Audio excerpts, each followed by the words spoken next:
देखिए, डॉक्टर कर रहे मृतक के परिजनों का इंतजार, प्रशासन द्वारा किए गए सुरक्षा के पुख्ता इंतजाम।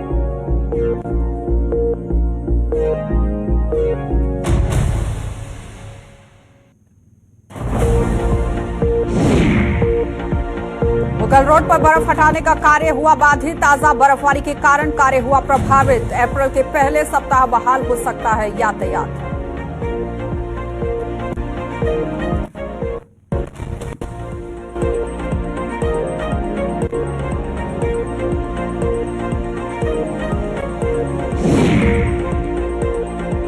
मेंढर में स्कूल वैन हादसे का हुई शिकार, सड़क हादसे में 12 स्कूली बच्चे हुए घायल, घायल बच्चों को अस्पताल में किया गया भर्ती।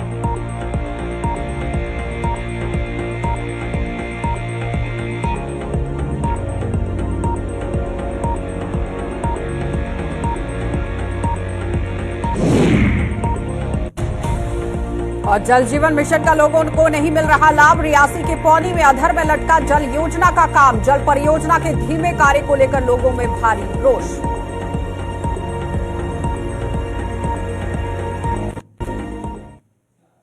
नमस्कार, बुलेटिन में आपका स्वागत है। मैं हूं आपके साथ आशा सरमाल। चलिए शुरुआत करते हैं जम्मू कश्मीर से जुड़ी खबर से। चलिए आपको सबसे पहले कठुआ लिए चलते हैं। कठुआ में महिला पुलिस थाने में सीबीआई की भ्रष्टाचार निरोधक टीम ने दबिश देकर रिश्वतखोरी के मामले में किए गए गिरफ्तार। यहां पर आरोपी हेड कांस्टेबल मुश्ताक अहमद की थोड़ी ही देर में पोस्टमार्टम की कार्यवाही शुरू यहां पर कर दी है। और जानकारी के मुताबिक अगर बात की जाए तो पोस्टमार्टम की ये कार्यवाही मृतक हेड कांस्टेबल के परिजनों की मौजूदगी में की जाएगी, लेकिन अभी तक मृतक के परिजनों में से कोई भी अस्पताल नहीं पहुंचा है। और ये भी बताते चले कि महिला पुलिस थाना कठुआ में बतौर आरोपी को कल सीबीआई ने रिश्वत लेते हुए रंगे हाथों गिरफ्तार किया था। और इसी बीच आरोपी मुंशी की तबीयत बिगड़ गई थी और उसे इलाज के लिए जीएमसी कठुआ में भर्ती किया गया था, जहां उनकी मौत हो गई थी। तो साफ तस्वीरों में आप देख सकते हैं किस तरह से यहां पर पुलिस की गाड़ी भी पहुंची हुई है और मुकम्मल तरीके से ये बताया जा रहा है कि थोड़ी देर में पोस्टमार्टम की कार्यवाही जो है वो शुरू कर दी जाएगी। लेकिन अभी तक परिजन जो है वो अस्पताल में नहीं पहुंचे हैं,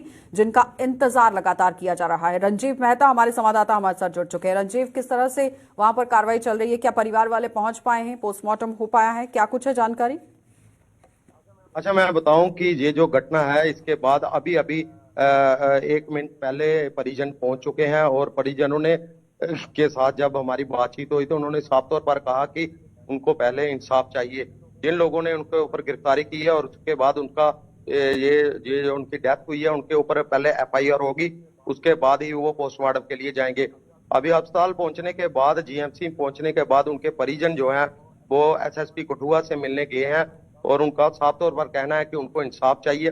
जिस तरह से उनके परिजन का ये जो डेथ हुई है ये काफी उनके लिए दुखदाई है। लेकिन रंजीव, जरा ये समझाइए पूरा मामला कि कल पहले एक यहाँ पर रेड होती है जिसमें पकड़े जाते हैं रंगे हाथों और उसके बाद फिर अचानक से तबीयत बिगड़ गई। क्या कोई संदिग्ध पदार्थ जो है वो खा लिया गया या किस वजह से मौत हुई है? पोस्टमार्टम तो किया जा रहा है, लेकिन सूत्र वहां पर क्या बताते हैं?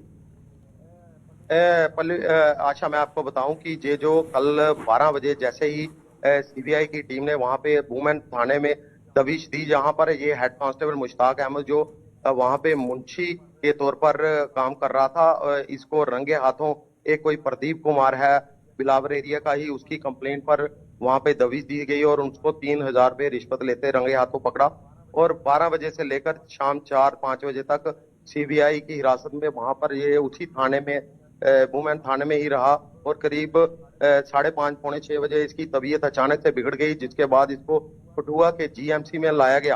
और वहां पर लाने के बाद करीब 8, सवा 8 बजे के करीब इसकी डेथ हो गई है। डॉक्टरों का जो कहना है, जो हमें जानकारी मिली अस्पताल सूत्रों से, कि इसको हार्ट अटैक आया था जिसकी वजह से इसकी डेथ हुई है। लेकिन अभी पोस्टमार्टम नहीं शुरू हुआ है। परिजनों का साफ तौर पर कहना है, परिजन अभी अभी पहुंचे हैं जहां जीएमसी में, और इसके बाद देर रात को जम्मू कठुआ और सांबा रेंज के डीआईजी शक्ति पाठक ने मैजिस्ट्रेटल जांच के लिए डीसी कठुआ राहुल पांडे को एक पत्र लिखा है, जिसकी जांच मैजिस्ट्रेट से कराने की बात कही गई है। बात करूं परिजनों के हवाले से जो अभी पहुंचे हैं, जो लेटेस्ट अपडेट है, उनका साफ तौर पर कहना है कि एक जो उनका परिवार का सदस्य है और जो जिसकी डेथ हुई है, जो सीबीआई के लोग वहां पे आए थे, पहले उनके खिलाफ, क्योंकि उनकी कस्टडी में डेथ हुई है, तो पहले उनके ऊपर FIR चाहिए और उसके बाद जो भी है मैजिस्ट्रेट जांच या अन्य जो किसी रिटायर्ड जज से जो जांच है वो की जाएगी। ये अलग विषय है। उसके बाद वो पोस्टमार्टम के लिए राजी होंगे। इसके लिए वो अभी अस्पताल से सीधे SSP कठुआ शिवदीप जम्वाल से मिलने के लिए जहां से चले गए हैं। ठीक है। अभी पोस्टमार्टम जहां पे नहीं शुरू हुआ है, अस्पताल में पुलिस दल बल और सुरक्षा के कड़े इंतजाम किए बहुत गए बहुत हैं। धन्यवाद DSP रंजीव हेडक्वार्टर जुड़ने के लिए। तो फिलहाल आपने देखा कि रंजीव मेहता हमारे साथ जुड़े हुए थे, जो बता रहे हैं कि किस तरह से अभी तक पोस्टमार्टम शुरू नहीं हुआ है, लेकिन फिलहाल अगर सूत्र की बात करें तो वो बता रहे हैं कि हार्ट अटैक होने की वजह से ही यहाँ पर हेड कांस्टेबल की मौत जो है वो हो गई है। लेकिन कल ही देर शाम को एक बड़ी कार्रवाई यहाँ पर रिश्वतखोरी को मद्देनजर रखते हुए देखी गई थी, जिसके बाद ये बड़ी घटना पेश आई है। अब देखना ये होगा कि किस तरह से पुलिस कार्रवाई करेगी। आगे बढ़ जाते हैं, मुगल रोड की खबर आपको दिखा देते हैं, जहां पर आप देखिए ताजा बर्फबारी के कारण मुगल रोड पर चल रहे बर्फ हटाने के काम में बाधित किस तरह से हो गया है, बाधा उसमें आ गई है। अधिकारियों के मुताबिक अब तक 42 किलोमीटर रोड बर्फ की वजह से साफ हो चुका है। बर्फ हटाने का काम वहां पर पूरा हो गया है। पहले 39 किलोमीटर सड़क से बर्फ हटाई गई थी, लेकिन अब 42 किलोमीटर यहां पर सफर जो है वो हो गया है, जिसमें से बर्फ को हटा दिया गया है। लेकिन ताज़ा बर्फबारी होने की वजह से एक बार फिर से यातायात सुचारू होने में कुछ और समय लग सकता है, क्योंकि मौसम बिगड़ गया है और मौसम बिगड़ने के बाद लगातार बर्फबारी फिर से शुरू हो चुकी है। और साथ ही आपको ये भी बताते चले कि प्रशासनिक आला अधिकारी भी लगातार काम करवाते हुए नजर आए। उन्होंने कहा कि अगर मौसम ने साथ दिया तो अप्रैल महीने के पहले सप्ताह में ही मुगल रोड पर यातायात को बहाल करने की संभावना जो है वो देखी जा रही है। लेकिन इस वक्त बड़ी अपडेट मुगल रोड के हवाले से आपको दिखा रहे हैं, जहां पर आप देखिए ताजा बर्फबारी एक बार फिर से हो गई है। 42 किलोमीटर तक के रोड की जो बर्फ है वो साफ कर दी गई थी, लेकिन एक बार फिर से मौसम जो है वो बाधा बन गया है। आकाश मलिक हमारे साथ जुड़ चुके हैं। आकाश, क्या कुछ ताजा जानकारी है इस वक्त वहां? जी आशा, मैं आपको बताता हूँ ये मुगल शहरा जो है पिछले 10 या 12 दिन से जो है इस पे स्नो क्लियरेंस का काम जारी रहा। 42 किलोमीटर की दूरी पे जो है काम आज भी कल की देर में स्टॉप है। कल देर शाम से जो है फ्रेश स्नोफॉल हुई है, उसकी वजह से जो है आज जो है काम जो है इस रोड पे जो है बंद कर दिया गया है। और कुछ ऑफिशियल से हमारी बात हुई है, उनका कहना है कि अगर मौसम साफ होता है तो दोबारा इस काम को आज शाम से रिज्यूम किया जाएगा। जी आशा, लेकिन सबसे बड़ी बात यहाँ पर यह है कि एक राहत जरूर लोगों को मिल रही थी, लेकिन आकाश आप भी जानते हैं बहुत बेहतर तरीके से कि पीर की गली इलाका हो गया, मुगल रोड हो गया, जहां पर अक्सर बारिश और बर्फबारी होती है और एक बार फिर से मौसम बिगड़ गया है। क्या लगता है अभी कितना समय और लग सकता है?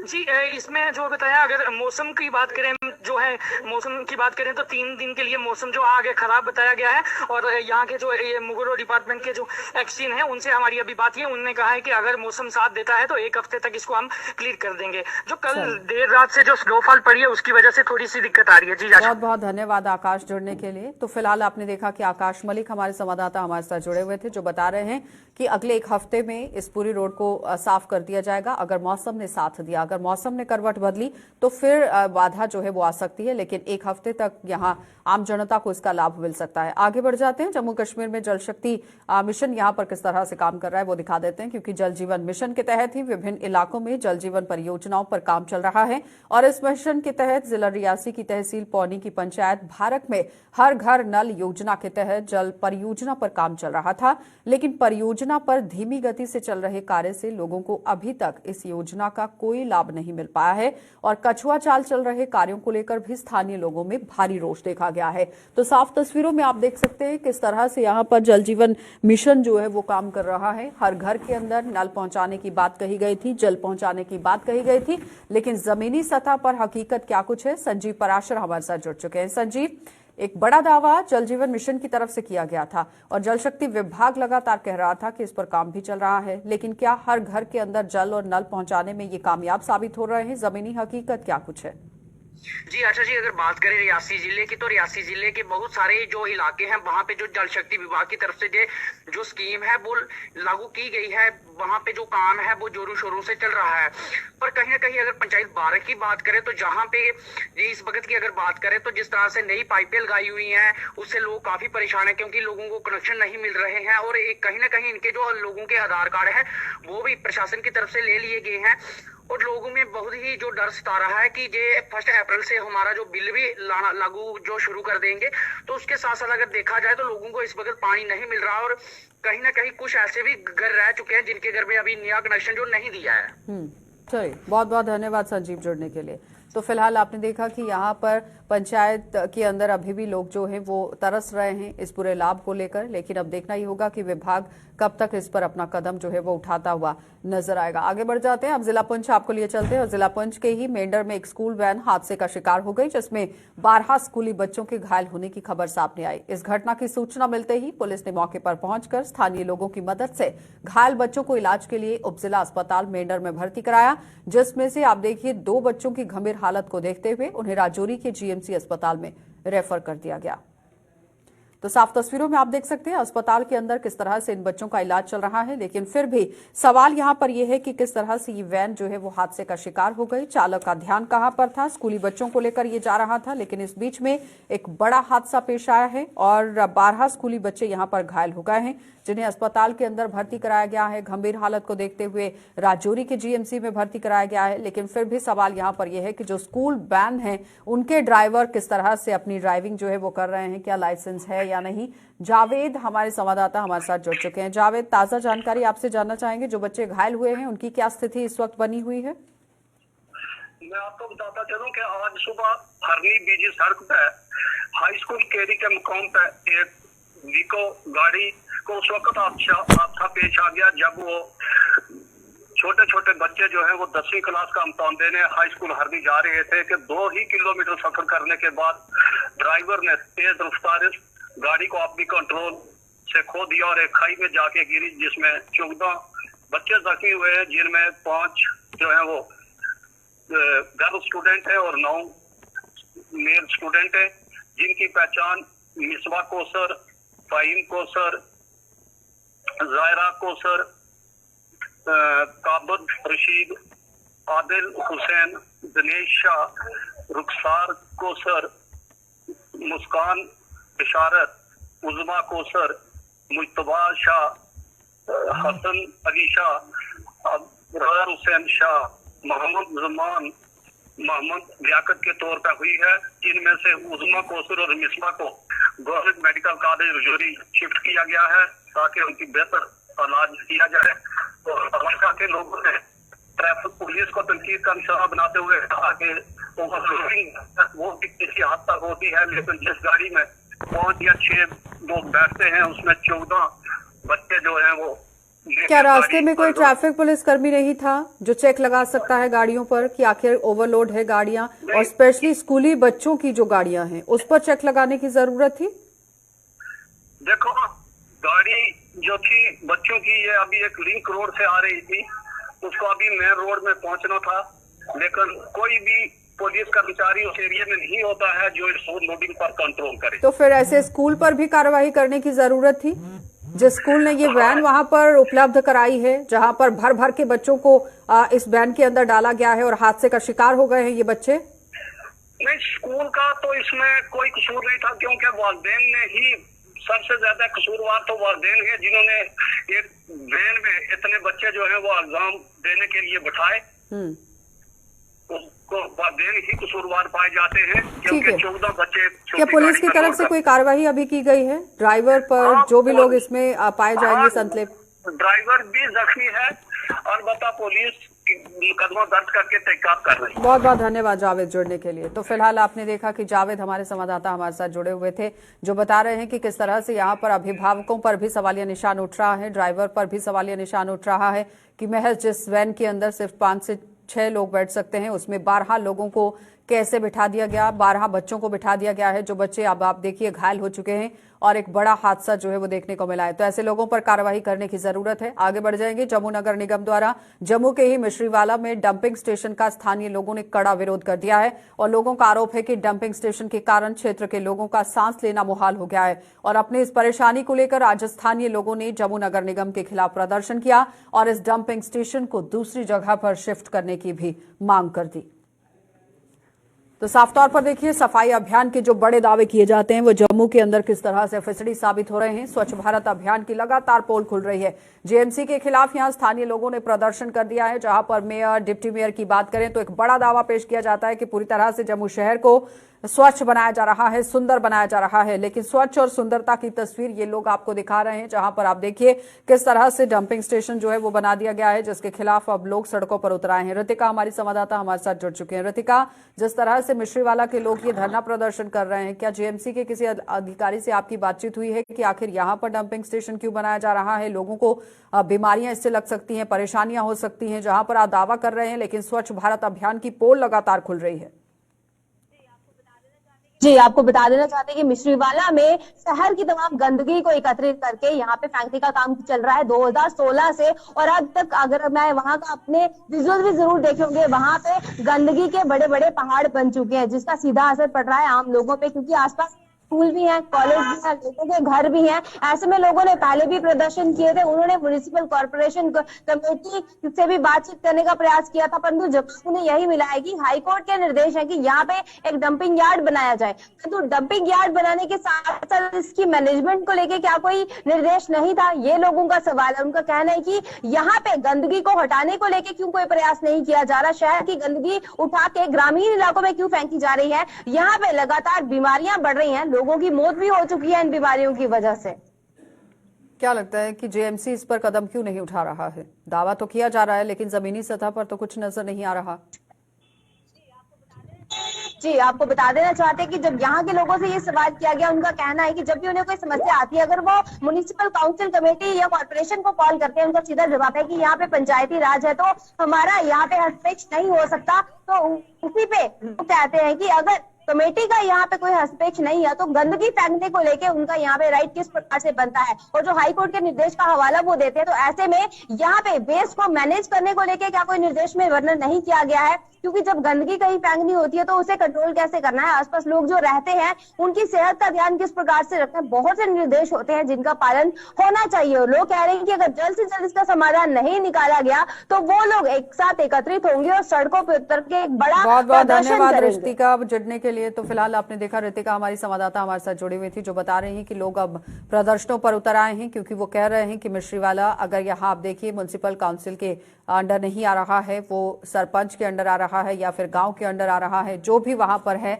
लेकिन डंपिंग स्टेशन वहां नहीं बनना चाहिए, जिसके खिलाफ अब ये लोग धरने पर उतर आए हैं। तो इस पर जेएमसी को गौर फरमाने की जरूरत है कि एक जगह से आप गंद को उठा रहे हैं और दूसरी तरफ लोगों को बीमारियां भी दे रहे हैं, तो इस पर गौर फरमाइए। अब बिश्नाह बाड़ी भावना रोड पर ही पेश आए सड़क हादसे में एक मोटरसाइकिल सवार की दर्दनाक मौत हो गई है, और इस घटना की सूचना मिलते ही पुलिस ने उप जिला अस्पताल पहुंचकर शव का पंचनामा कर हादसे की तहकीकात शुरू कर दी। मृतक की पहचान 30 वर्षीय जसवीर सिंह निवासी चूहेचक के रूप में की गई, और पुलिस ने इस मामले में मिनी बस चालक को गिरफ्तार कर लिया है। बताया जा रहा है कि जसवीर सिंह घर से बाड़ी भावना काम के लिए निकला था, और इस दौरान मिनी बस द्वारा उसे बिश्नाह रोड पर रौंद दिया गया।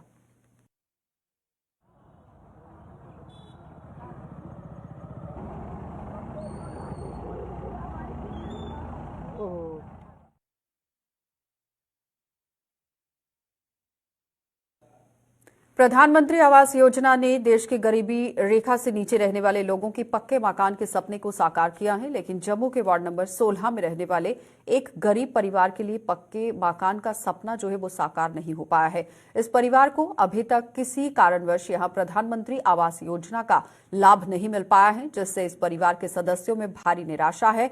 हालांकि इस गरीब परिवार को उस समय यहां उम्मीद की किरण नजर जरूर आई थी, जब भाजपा के स्थानीय नेता इस परिवार के सपने को साकार करने के लिए आगे आए, और इस परिवार ने आशियाना बनाने में मदद करने के लिए इन भाजपा नेताओं का आभार भी जताया है।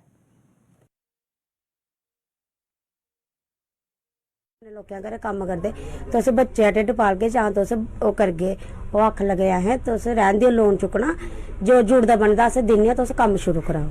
मैं क्या मैं शुक्र अदा उनका करनी है, जेडे बोस वीर हो जेडी मेरी मदद कराए, मैं हथ जोड़ी उनका रिप्लाई करनी है कि उनकी मेहरबानी जेडे मेरा ये लोन मेरा पास कराए, लोन नहीं तो चलो मेरा काम करा दे, मुझे भी शुक्र अदा करनी है। देखा इस बहन का दुखड़ा जो हम पे रह ना पाया, तो मैंने आला कमान से बात की और माननीय युद्धवीर सेठी ने हमें 20 सीमेंट की गुत्थी और बहन प्रिया सेठी ने 10 सीमेंट की गुत्थी और वो सेठी साहब जो हमारे प्रवक्ता हैं उन्होंने भी 10 गुत्थी दी है और 10 गुत्थी सीमेंट की प्रवीण बारना जी ने भी आते आते हमें को दी है और 50 सीमेंट की गुत्थी इनके पास हो गया।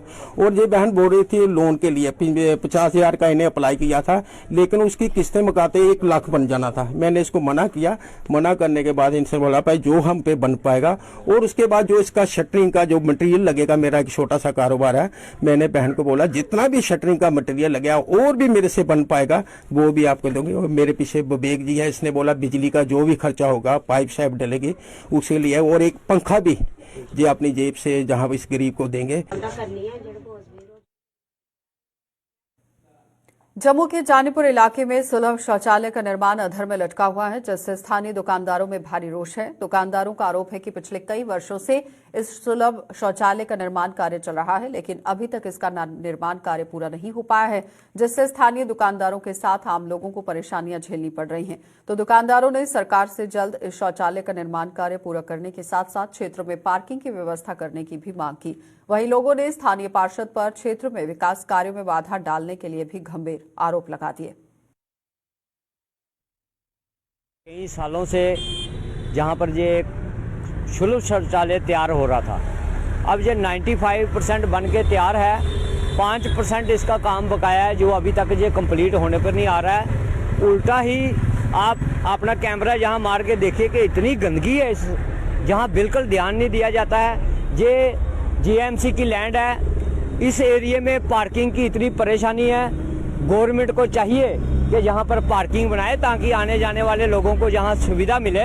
गवर्नमेंट प्रशासन बड़े बड़े दावे कर रहा है जी जम्मू में डेवलपमेंट हो रही है। मैं तो दावे के साथ कह सकता हूँ कि पिछले 40-50 सालों में जानीपुर की तरफ प्रशासन कोई ध्यान नहीं देता, ना ही हमारे कारपोरेटर ध्यान देते हैं। अभी पिछले दिनों देखिए जीएमसी जहां 4 द्वारी लगाने की कोशिश कर रही थी, ठीक है, प्लंथ भरे थे, लेकिन ये कारपोरेटर और उनके कुछ बीजेपी के समर्थक आए, उन्होंने जहां पर उनका काम रोक दिया, वो मटेरियल वगैरह वहीं पड़ा है। मैं ये पूछना चाहता हूं कि ये डेवलपमेंट क्यों नहीं होने देना चाहते और बड़े बड़े दावे करते हैं, जहां जम्मू की जनता जानीपुर नॉर्थ को कब इंसाफ मिलेगा। मेन मसला ये है कि हमारा जो बाथरूम है आधा अधूरा काफी सालों से पड़ा हुआ है, तो गवर्नमेंट इस तरफ ध्यान नहीं दे रही। वाली साहब बहुत कोशिश कर रहे हैं, लेकिन चाहिए गवर्नमेंट को, वो ये पब्लिक जो परेशान होती है, लेडीज बच्चे, बाथरूम नहीं है यहाँ पे। दूसरी सबसे बड़ी समस्या ये है जी कि इन्होंने मेन चौक में कैमरे तो लगा दिए हैं, लेकिन गाड़ी कोई भी वहाँ खड़ी नहीं करने देते। मार्केट का काम धंधा ग्राहकों पे होता है, अगर गाड़ी नहीं खड़ी करने दे तो हमारे पास कस्टमर कहाँ से आएगा।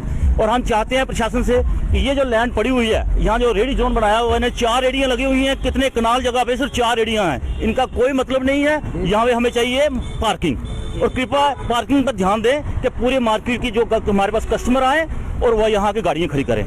तो बाकी रहे बाथरूम, इसकी तरफ ध्यान दें कि इतनी परेशानियाँ, और यहाँ देखें कितनी गंदगी के ढेर लगे हुए हैं। और यहाँ शाम को शराबी जो है अंदर जाते हैं बाथरूम के अंदर, जो पीछे छुप के पीते हैं, शराबी पीते हैं। तो प्लीज हाथ जोड़ के रिक्वेस्ट है गवर्नमेंट से, गवर्नर साहब से, बीजेपी से, कि ये सब ध्यान दें और बाथरूम और पार्किंग का जो काम है करें। विकास कार्यों को जारी रखते हुए जम्मू के वार्ड नंबर 51 के पार्षद राजकुमार तरखान ने वार्ड के ही यहां खाड़पार मोहल्ले में लेन ड्रेन के निर्माण कार्य का शुभारंभ करवा दिया। इस अवसर पर पार्षद ने कहा कि लेन ड्रेन की खस्ता हालत से लोग परेशान थे और उनकी इस परेशानी का समाधान किया गया है।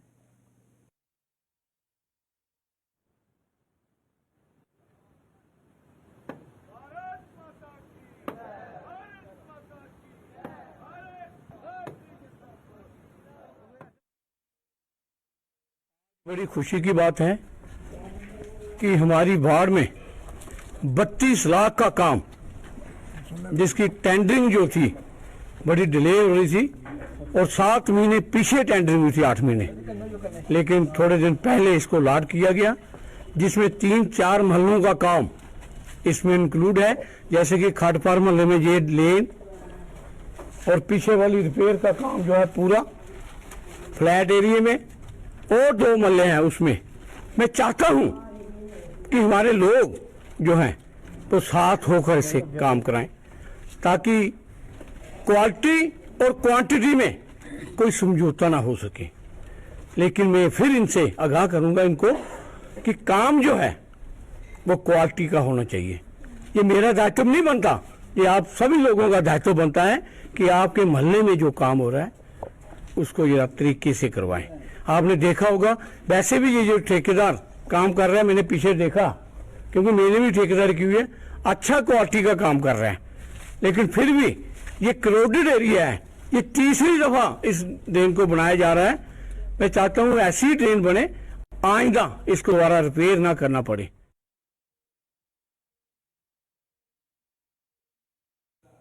चलिए बुलेटिन में इतना ही। आप बने रहिए गुलिस्तान न्यूज के साथ।